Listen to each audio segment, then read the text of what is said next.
بسم الله الرحمن الرحيم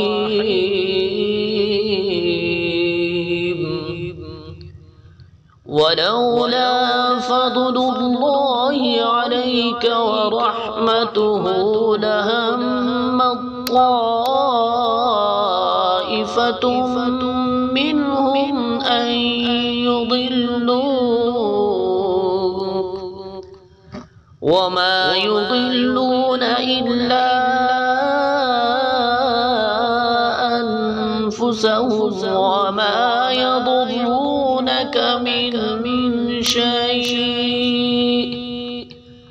وأنزل الله عليك الكتاب والحكمة وعلمك ما لم تكن تعلم وكان فضل الله عليك عظيما.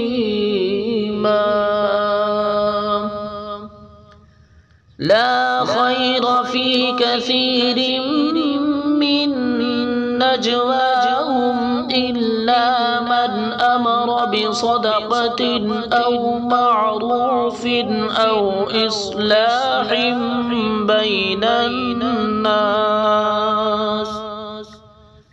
ومن يفعل ذلك ابتغاء مرضات الله فسوف نؤتيه أجرا عظيما.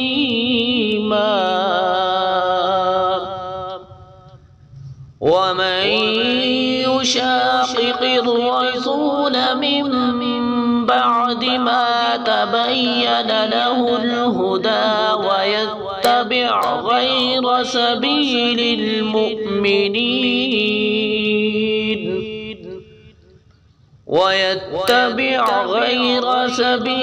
المؤمنين نوله ما تولى ونصله جهنم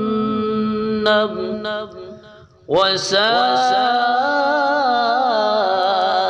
مصيرا.